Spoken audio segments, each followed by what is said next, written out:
terkesima dia dengan pernyataan Bang Juma. Aduh, aku gak bisa bantah. Ya, halo. Selamat siang Bang Juma. Siang, Bung. Iya. Keren penjelasan Anda.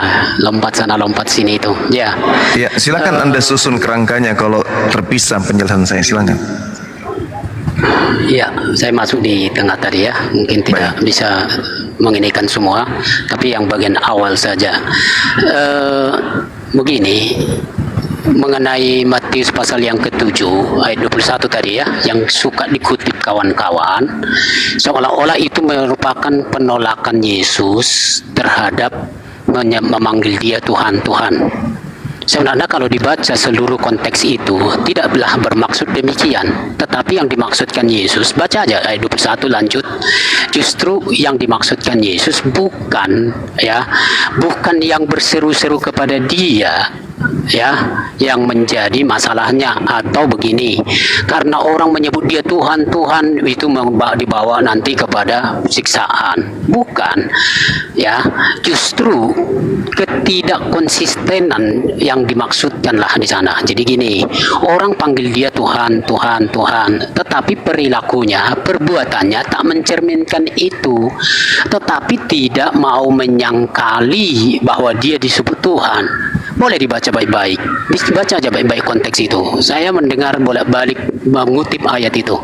Yesus menerima penyebutan Tuhan atau kuria-kuria terhadap dia, tetapi yang menjadi masalahnya adalah ketika menyebut dia Tuhan, tapi di sisi yang lain secara bersamaan mereka juga adalah pelaku-pelaku kejahatan. Itulah yang ditolak dan itulah yang akan masuk ke siksaan. Itu saja. Oke, Baik. Jadi gini, saudara, ada dua kelompok di tengah-tengah pengajaran Yesus. Dua kelompok ini adalah domba dan serigala. Dua-duanya memanggil Tuhan. Tak ada pernah kita mendengarkan Yesus itu dipanggil dewa, Yesus itu dipanggil Theos. Sekarang permasalahannya adalah ada di puncak penekanan Yesus kecuali mereka yang melakukan kehendak Tuhanku yang ada di langit. Di data nomor 21 yang Anda barusan bawa. Bukan setiap orang yang menyeru kepadaku kurios, Tuan, guru, junjungan, gembala, pembimbing, konselor, konsiling. Ya, bukan akan masuk ke dalam surga, melainkan. Jadi ada dua tuh. Melainkan mereka yang melakukan kehendak Bapa. Nah, sekarang yang melakukan kehendak Bapa di Kristen itu yang mana? Menyembah Yesus itu kehendak Bapa rupanya. Ibadah Minggu itu kehendak Bapa rupanya. Tidak bersunat itu kehendak Bapa rupanya. Makan babi itu kehendak Bapa rupanya. Bukan. Oleh karena itulah kemudian tidak ada pembenaran yang bisa kemudian duduk sebagai kebenaran absolut ketika ini yang Anda jadikan sebagai dasar pijakan. Oh tidak, Bang Suma, tidak semua orang yang memanggil Yesus Tuhan itu masuk ke dalam neraka, tapi ada juga yang memanggil Yesus Tuhan yang masuk ke surga. Siapa mereka? Kristen. Oh ya? Masa sih? Iya, kenapa? Ya karena kami orang benar. Tunggu dulu. Yesus sendiri mengatakan kecuali mereka yang melakukan kehendak siapa? Kehendak Bapa. Kehendak Bapa hari Sabat, kehendak Bapa jangan ada Tuhan lain, kehendak Bapa kemudian harus di sinagoge, kehendak Bapa jangan makan babi, kehendak Bapa kemudian ibadahnya hari Sabat. Kristen? Bukan. Oke, baik. Kira-kira Bang Juma, supaya kita fokus di teks itu, bisa tidak Bapak tunjukkan yang disebut sebagai kehendak Bapak itu di situ? Apa yang dimaksud di situ? Oke. Inilah di teksnya. Oke, baik. Ini kan dengar. Waspadalah terhadap nabi-nabi palsu yang datang kepadamu dengan menyamar seperti domba, tetapi sesungguhnya mereka adalah serigala yang buas. Dari buahnya, apa buah di situ? Pengajaran. Dari pengajarannya kamu akan mengenal mereka. Nah sekarang hanya ada dua, yaitu Yahudi dan Kristen. Ada dua batang di sini. Ada dua pohon yang muncul di sini, yaitu pohon Yahudi dan pohon Kristen. Sekarang permasalahannya, kita perjanjian baru ini firman siapa? Dan kemudian perjanjian lama ini firmannya siapa? Itu satu. Yang kedua, terkait dengan dua pohon. Buah-buah yang dihasilkan oleh nabi palsu ini diantaranya menyebut Yesus Tuhan, bermujizat pakai nama Yesus, mengusir setan pakai nama Yesus, bernubuat pakai nama Yesus. Apakah Yahudi mempraktekkan itu? Tidak. Siapa yang mempraktekkan itu? Kristen. Jadi buah-buah ini di mana? Di Yahudi atau di Kristen? Di Kristen. Kenapa Kristen menjadi buah dari pohon dari nabi palsu ini? Kenapa? Karena mereka beriman kepada tanda jahat, yaitu mati bangkit pada hari ketiga. Baik, silakan. Pertanyaan saya kira belum dijawab. Mana kehendak Allah dari ayat itu? Nah, Bang Juma masih tetap membuat narasi, ya. Yang saya maksud, ini loh, kehendak Allah yang dimaksud di sini itu ini. Nah, tapi Bang Juma menjelaskan ini dan itu. Oke, silakan saja, tidak apa-apa. Tapi saya tidak menemukan apa jawaban Pak Juma terhadap ini. Lalu kedua, supaya tidak gegabah, Bang Juma, ketika membicarakan konteks itu di zaman Yesus hidup. Nah, lalu siapa pendengarnya di situ? Nah, lalu menurut Anda apakah di situ ada orang Kristen? Lalu sekarang Anda bawa-bawa liter ayat itu kepada Kristen. Di situ tidak ada Kristen, Bang Juma. Jangan salah kaprah. Oke, itu saja. Tidak ada Kristen. Lalu siapa yang memanggil Yesus Tuhan? Islam. Oke, sudah. Mari kita melebar. Tetapi sekali lagi di konteksnya, di saat Yesus berbicara kepada pendengarnya pada waktu itu belum ada Kristen. Itu tolong dipahami. Oke. Jadi, baik. Lagi, maka ayat itu secara literally jangan dibakukan langsung kepada itu. Oke. Sekarang Anda apalagi sudah jualan obat apa lagi nih? Oke, tidak apa-apa. Silakan ngomong begitu terus. Sekarang Anda sudah lari kemana-mana, maka kok lari kemana-mana? Membawa, iya. Kok lari tadi kemana-mana? kan penjelasan narasi-narasi yang tidak ada di ayat kan? Ada. Di situ kan tidak ada Kristen. Ada di situ Kristen. Coba buktikan. Sekarang ada dari buahnya, dari buah. Di situ saya mau tanya Anda, yang mendengar Yesus ngomong itu ada Kristen atau tidak? Yang mendengar. Tidak langsung ada. Yesus menasehati muridnya. Nah, sekarang yang datang kepada muridnya, yang datang kepada murid-murid Yesus ini, Anda bisa diskusi Pak enggak? Oke, itu Kristen atau bukan? Saya tanya dulu. Yesus berbicara kepada orang Yahudi atau kepada orang Kristen di sini? Tidak ada Kristen di situ. Tidak ada Kristen. Setelah murid-murid Yesus siapa yang muncul? Kristen atau Islam? Oh, saya juga ada Kristen sekarang. Itu setelah. Oke, bagus. Anda sudah ngakui kan? Setelah. Ini kan yang datang nih, yang datang. Iya, yang datang setelah murid Yesus siapa? Kapan datang mereka? Di mana? Saya tanya sama Anda. Saya tanya sama Anda. Saya tanya sama Anda. Saya tanya. Setelah murid-murid Yesus yang muncul agama apa? Oke, berarti Anda mulai melebar. Biar kita melebar. Melebar. Ini tersusun. Setelah murid Yesus, di sini kan Anda mengakui. Dengar. Anda mengakui tidak ada Kristen di dalam Matius 7 ini kan? Betul. Nah, kapan Kristen mulai muncul? Di teks itu tidak ada. Saya tanya, kapan Kristen mulai muncul? Kisah Rasul 2. Kisah Rasul 2. Berkontaminasi dengan siapa? Berkontaminasi. Iya. Apa Kristen berinteraksi dengan siapa? Oh, dengan orang-orang sejaman mereka. Nah, lalu bagus. Orang-orang yang sejaman Yesus, orang-orang yang sejaman Yesus ini murid Yesus atau bukan? Berarti Anda melebar dari ayat itu ya. Jangan pakai jurus gereja di sini. Jangan pakai jurus gereja. Yang berinteraksi, sabar. Yang berinteraksi dengan murid Yesus pertama kali agama Kristen, Hindu, Buddha atau Islam? Tidak ada di situ dijelaskan di ayat itu. Saya makanya bertanya sama Anda, jangan pakai jurus bulus. Jangan pakai jurus bulus. Ini murid Yesus. Dengar, saya jelaskan. Dengarkan, kalau guru don't jelaskan, murid dengar. Waspadalah terhadap nabi-nabi palsu yang datang kepadamu menyamar seperti domba. Ini ucapan Yesus kepada Yahudi. Betul? Betul? Mulai oleng.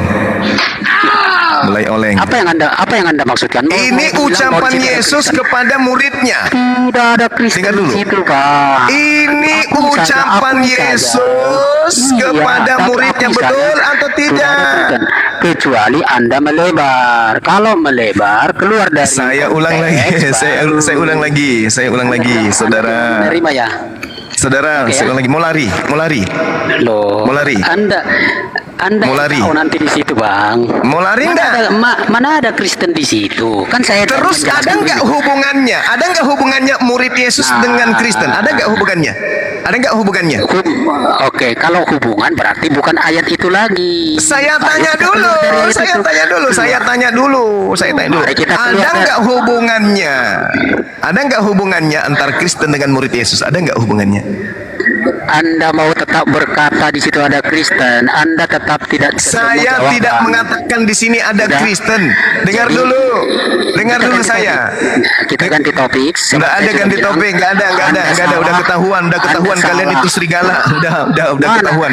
Saya Dengar. sudah bilang Anda bawa ayat itu. Dengarkan dengan saya, konteks yang dengarkan salah. saya Kita baik-baik.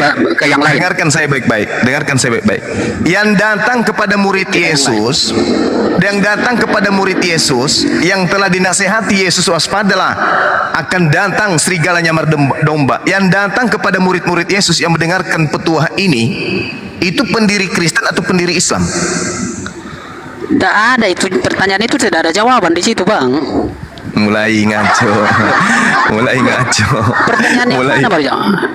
Ini Yesus berkata, waspadalah terhadap nabi-nabi palsu yang datang kepadamu, yang nyamar seperti domba, padahal dia adalah serigala. Pertanyaan saya, yang datang ke murid Yesus, pendiri agama Islam atau pendiri agama Kristen? Sebentar, yang datang kepada Yesus pendiri agama Kristen atau pendara? Bukan datang kepada Yesus, tuyul.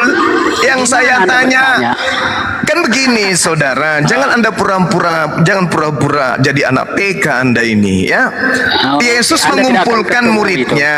Yesus Oke. mengumpulkan muridnya, manusia-manusia bersunat, dikumpullah oleh Yesus. Yesus mengatakan, wahai Bani Israel, waspadalah terhadap nabi-nabi palsu yang datang kepadamu dengan menyamar seperti domba, tetapi sesungguhnya mereka adalah serigala yang buas. Pertanyaan saya, murid-murid setelah mendengarkan nasihat peringatan Yesus, adakah yang betul-betul datang kepada mereka setelahnya? Yang datang setelah mereka ini siapa? Yang datang kepada mereka ini siapa? Pendiri agama Islam kah? Nggak ada di Atau ayatnya, pendiri nggak ada. agama Kristen? Oke, saya izinkan saya waktu 1 menit ini ya. Begini Bang. Oke ya, ketika kita Bang masuk ke dalam ayat itu, semua kita yang ada di dalam inilah, saya ingatkan, tolong memperhatikan konteks. Ketika Yesus berbicara di situ, dia berbicara kepada orang Yahudi kah, kepada murid-murid kah, atau kepada orang banyak kah? Nah lalu jangan selalu memaksakan itu Kristen, itu Kristen.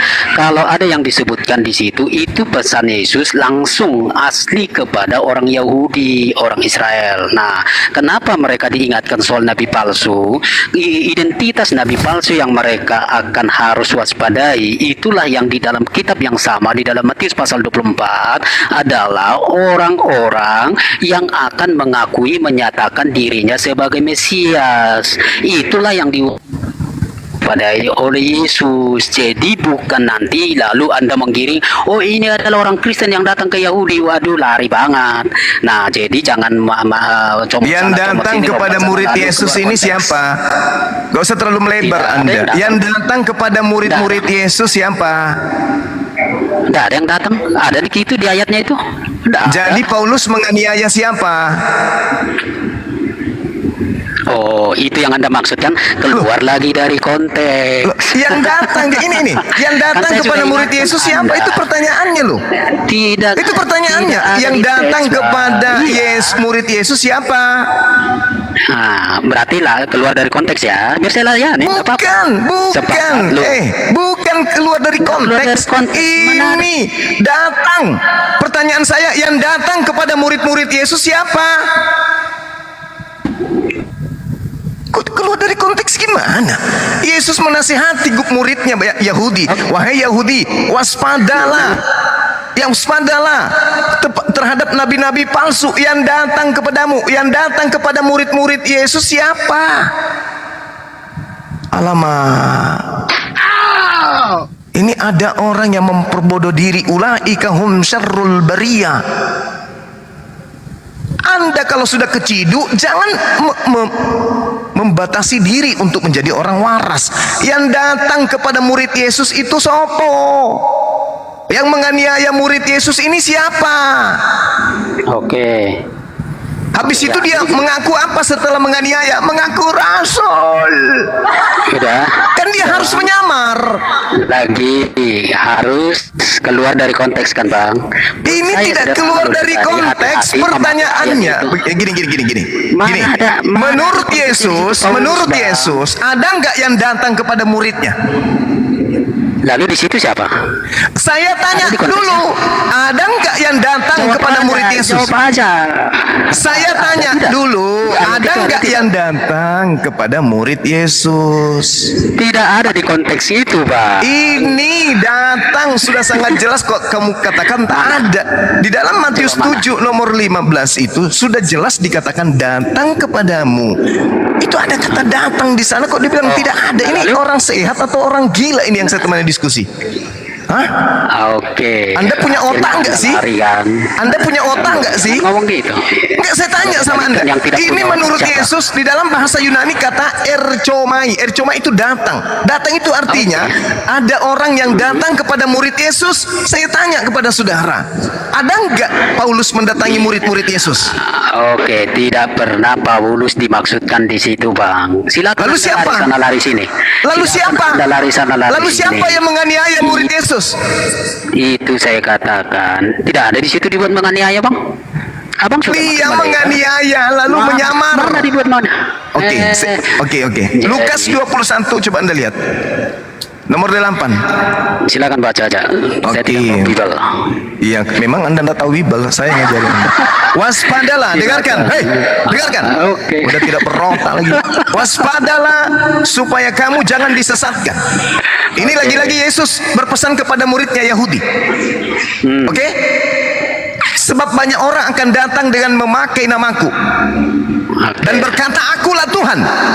Dan saatnya sudah dekat, jangan kamu mengikuti mereka. Di data nomor 12-nya dikatakan, namun sebelum penyesat itu kemudian membawa-bawa namaku, terlebih dahulu dia menganiaya kamu. Pertanyaan saya, siapa yang menganiaya Yesus, murid Yesus? Oke, tidak ada Paulus di situ, Bang. Tidak ada Paulus di situ. Anda mau bilang La Paulus? haula wala quwata illa billah. Sudah. Kisah para Rasul 22 nomor 8. Siapakah engkau? Apakah engkau Tuhan? Aku adalah Yesus, manusia dari Nazaret yang kau aniaya. Apa tuh? Ya. Apa Oke, itu? tapi Siapa yang menganiaya murid Yesus? Kutanya dulu. Oke, saya jawab. Siapa yang menganiaya murid Anda Yesus? setuju bahwa Anda udah keluar kan? Anda udah keluar, Siapa ya? yang Aku saja. menganiaya murid Yesus? Akui saja Anda keluar, terus saya ikut keluar. Saya sudah tidak mau keluar. Ini masih dalam konteks Oh, orang yang tidak datang ada. kepada murid Yesus. Yang datang Tidak kepada konteks, murid Yesus itu siapa? Bang, ngerti nggak istilah konteks di dalam studi?